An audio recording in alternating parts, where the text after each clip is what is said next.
Hello friend, સ્વાગત છે તમારું મારા કિચનમાં। આજે હું તમારી સાથે શેર કરીશ બહાર મસ્ત મજાનો વરસાદ પડતો હોય, ઠંડો ઠંડો પવન વાતો હોય અને એવામાં ગરમા ગરમ ક્રિસ્પી અને ચટાકેદાર અમદાવાદના ફેમસ એવા દાળવડા મળી જાય તો મજા પડી જાય ને। વરસાદની પહેલી પસંદ એવા આખા અમદાવાદમાં ફેમસ દાળવડા, એ પણ સિક્રેટ ટિપ સાથે, જેથી તમારા વડા પણ બહાર જેવા સોફ્ટ અને ક્રિસ્પી બનશે। તો વિડીયોને તમે છેક છેલ્લે સુધી જોજો। નવી રેસીપી શીખવા માટે મારી ચેનલને સબસ્ક્રાઇબ કરજો અને બાજુમાં આપેલા બેલ આઇકોનને જરૂરથી પ્રેસ કરજો, એટલે નવી નવી રેસીપીના નોટિફિકેશન સૌથી પહેલા તમને મળે। ચાલો રેસીપી શરૂ કરીએ। एकदम चटपटा दालवड़ा बनाने के लिए सबसे पहले मिक्सिंग बाउल में छिलके वाली 1.5 कप जितनी मूंग दाल लेंगे। अगर आपके पास छिलके वाली मूंग दाल नहीं है तो आप बिना छिलके वाली मूंग दाल भी यानी कि मोगर दाल का यूज भी कर सकते हैं। इस नाप से मैं 3 से 4 लोगों के लिए ये मूंग दाल के पकौड़े बना रही हूँ, यानी कि दाल वड़े बना रही हूँ। अब सबसे इम्पोर्टेंट काम है हमें दाल को धोना। दाल को हमें 3 से 4 बार पानी से अच्छे से वॉश कर लेना है, ताकि उसमें रही जो सारी डस्ट और गंदगी है वो निकल जाए, गंदगी डस्ट वगैरह છે તે નીકળી જાય। અહીં આ પ્રોસેસ કરવી ખૂબ જ જરૂરી છે। તો તમે જોઈ શકો છો, મેં એક પાણીથી દાળને સરસ એવી ધોઈ લીધી છે। હવે આ જ પ્રોસેસ આપણે 2 થી 3 વખત કરવાની છે, એટલે કે 2-3 પાણીથી આપણે દાળને સરસ એવી ધોઈ લેવાની છે। તો તમે જોઈ શકો છો કે દાળ મેં સરસ એવી ધોઈ લીધી છે। હવે જરૂર પ્રમાણે આપણે દાળમાં પાણી એડ કરીશું। અહીં દાળમાં આપણે 3 ગણું પાણી એડ કરવાનું છે। હવે ઢાંકણ ઢાંકી ઓછામાં ઓછી 4 થી 5 કલાક સુધી તેને રેસ્ટ આપી દઈએ, એટલે કે તેને પલળવા માટે રાખી દઈએ। અને જો તમારી પાસે દાળ પલાળવાનો સમય ન હોય તો ગરમ પાણીમાં તમે 1 થી 1.5 કલાક માટે દાળને પલાળી શકો છો। તો લગભગ 5 કલાક જેટલો સમય થઈ ગયો છે અને તમે જોઈ શકો છો કે દાળ સરસ એવી પલળી ગઈ છે અને મગની દાળના જે ફોતરા છે તે પણ સરસ એવા અલગ થઈ ગયા છે। હવે આ પોઈન્ટ ઉપર આપણે દાળને હળવા હળવા હાથેથી મસળતું જવાનું છે, તેથી દાળમાં જે વધારાના ફોતરા છે તે પણ અલગ થઈ જાય। તો આવી રીતે મસળતા જઈ અને ફોતરાને અલગ કરતું જવાનું છે અને પાણીમાં આપણે આ ફોતરાને કાઢતું જવાનું છે।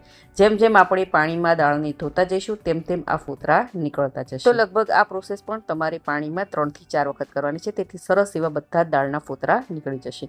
અને થોડા ઘણા રહેશે તો તેનો પણ કંઈ વાંધો નથી। તો તમે જોઈ શકો છો કે દાળમાં સરસ એવા બધા જ ફોતરા મેં કાઢી લીધા છે। ઘણી જગ્યાએ કેવું હોય છે કે દાળના ફોતરા વધારે પડતા પણ રહેવા દે છે, તેનાથી પણ તમે દાળવડા બનાવી શકો છો।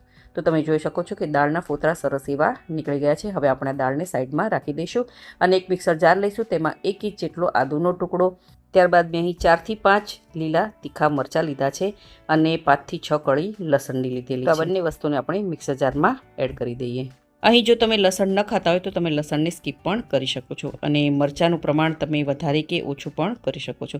હવે આપણે જે મગની દાળને પલાળીને રાખી હતી તે મગની દાળ આપણે તેમાં એડ કરીશું। અહીં મિક્સર જારમાં બધી જ મગની દાળને એડ નથી કરવાની, આપણે 2 થી 3 વખત આ મગની દાળને ગ્રાઇન્ડ કરીશું અને દાળને આપણે ગ્રાઇન્ડ કરતી વખતે બિલકુલ પાણીનો ઉપયોગ નથી કરવાનો। હવે ઢાંકણ ઢાંકી અને તેને આપણે અધકચરી ગ્રાઇન્ડ કરી લઈશું। મિક્સરને પલ્સ મોડ પર, એટલે કે મિક્સરને ચાલુ બંધ કરી અને આપણે આ દાળને વાટી લેવાની છે। તો તમે જોઈ શકો છો કે મગની દાળને મેં સરસ એવી ગ્રાઇન્ડ કરી લીધી છે અને તેનું ટેક્સચર છે તે આવી રીતનું આપણે અધકચરું, એટલે કે કરકરું રાખવાનું છે। અહીં તમારે એ વાતનું ખાસ ધ્યાન રાખવાનું કે એકદમ સ્મૂથ આપણે આને નથી વાટવાનું। હવે મગની દાળનું આ બેટર આપણે એક મોટા મિક્સિંગ બાઉલમાં ટ્રાન્સફર કરી લઈશું। તો આવી જ રીતે બધી જ મગની દાળને આપણે ગ્રાઇન્ડ કરી લેવાની છે। તો તમે જોઈ શકો છો કે દાળ સરસ એવી મેં ગ્રાઇન્ડ કરી અને તૈયાર કરી લીધી છે। તેમાંથી મેં 2 થી 3 ચમચી જેટલી પલાળેલી મગની દાળને મેં સાઈડમાં રાખી દીધી હતી, તેને આપણે આ બેટરમાં એડ કરી દઈએ। આવી રીતની પલાળેલી મગની દાળ દાળવડામાં એડ કરવાથી તેનું જે ક્રન્ચી ટેસ્ટ છે તે દાળવડા ખાતે સમયે ખૂબ જ સરસ એવો આવે છે। હવે એક જ દિશામાં આપણે આ બેટરને આવી રીતે કન્ટિન્યુ હલાવતું જવાનું છે। અહીં આપણે બિલકુલ પણ સોડા અથવા તો નથી આપણે ઈનોનો ઉપયોગ કરવાના, તેમ છતાં પણ આપણા જે દાળવડા છે તે એકદમ જાળીદાર બનશે।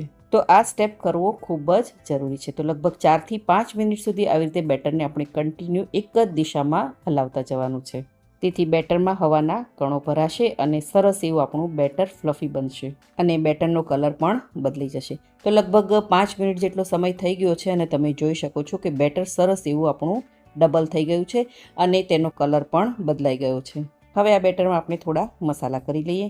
તો અહીં 1 નાની ચમચી જેટલો લીંબુનો રસ એડ કરીશું, ત્યારબાદ સ્વાદ પ્રમાણે મીઠું, 1 ચપટી જેટલી હિંગ અને અહીં મેં લીધી છે 1/4 કપ જેટલી ઝીણી સુધારેલી કોથમીર, તેને એડ કરી દઈએ। ત્યારબાદ આપણે બેટરમાં સરસ એવું બધી જ વસ્તુને મિક્સ કરી લઈએ। અને આ બેટરને કન્ટિન્યુ આવી રીતે 1 થી 2 મિનિટ સુધી હલાવતું જવાનું છે. હવે આપણે તેમાં એડ કરીશું એક નાની ચમચી જેટલો અધકચરી વાટેલો મરીનો પાવડર અને તેને પણ સારી રીતે મિક્સ કરી દઈએ. કાળા મરીનો ટેસ્ટ દાળવડામાં ખૂબ જ સરસ એવો આવે છે, પણ જો તમને ન ભાવતી હોય તો તમે તેને સ્કીપ પણ કરી શકો છો. તો બેટર આપણું સરસ મજાનું તૈયાર થઈ ગયું છે. હવે અહીં તેલને મેં પહેલેથી જ મીડિયમ ગેસની ફ્લેમ પર ગરમ કરવા માટે રાખી દીધું હતું અને તેલ પણ સરસ એવું ગરમ થઈ ગયું છે. હવે આવી રીતે નાના નાના આપણે દાળવડા બનાવશું. તેલમાં સમાય એટલા આપણે દાળવડા અહીં બનાવવાના છે. દાળવડાને તેલમાં એડ કર્યા બાદ તરત જ આપણે તેને પલટાવવાના નથી. થોડીવાર તેલમાં તેને સેટ થવા દેવાના છે. તો તમે જોઈ શકો છો કે દાળવડા સરસ એવા તેલમાં સેટ થઈ ગયા છે. હવે તેને મીડિયમ ગેસની ફ્લેમ પર સારી રીતે તળી લે. અહીં તમારે એ વાતનું ખાસ ધ્યાન રાખવાનું કે ગેસની હાઈ ફ્લેમ પર દાળવડાને નથી તળવાના, નહીંતર બહારથી તે લાલ થઈ જશે અને અંદરથી કાચા રહી જશે. અને ધીમા ગેસ પર પણ તમારે દાળવડાને નથી તળવાના, નહીંતર વધારે પડતું તેલ છે તે દાળવડા પી જશે. તો દાળવડા ગોલ્ડન બ્રાઉન કલરના થાય ત્યાં સુધી આપણે મીડિયમ ગેસની ફ્લેમ પર દાળવડાને તળી લેવાના છે. તો તમે જોઈ શકો છો કે સરસ મજાનો દાળવડાનો કલર આવી ગયો છે. હવે તેને આપણે ટિશ્યુ પેપર પર અથવા તો વાયર રેક પર કાઢી લઈએ, તેથી એક્સ્ટ્રા તેલ છે તે એબ્ઝોર્બ થઈ જાય. તો આવી રીતે બધા જ દાળવડાને તળી અને તૈયાર કરી લેવાના છે. તો દાળવડા મેં સરસ મજાના તળી લીધા છે. તો ચાલો હવે આપણે તેને ગરમા ગરમ સર્વ કરી લઈએ. વરસાદના આ મોસમમાં દાળવડાને તમે ડુંગળીની સાથે, તળેલા લીલા મરચાં સાથે અથવા તો જે આપણે લીલી ચટણી બનાવી છે ફુદીનો અને કોથમીરની, તેની સાથે પણ સર્વ કરી શકો છો. નહીતર પછી તમે તેને ટમેટો કેચઅપ સાથે પણ સર્વ કરી શકો છો. ખૂબ જ ટેસ્ટી એવા લાગે છે. તમે આ રેસીપી કઈ સિટી, કયું સ્ટેટ અને કઈ કન્ટ્રીમાંથી જોઈ રહ્યા છો મને કમેન્ટ કરીને જરૂરથી જણાવજો.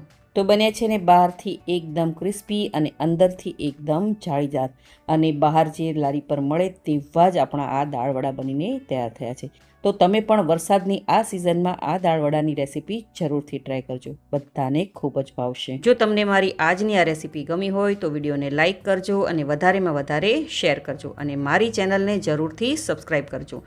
તો ફરી મળીએ એક નવી રેસીપી સાથે.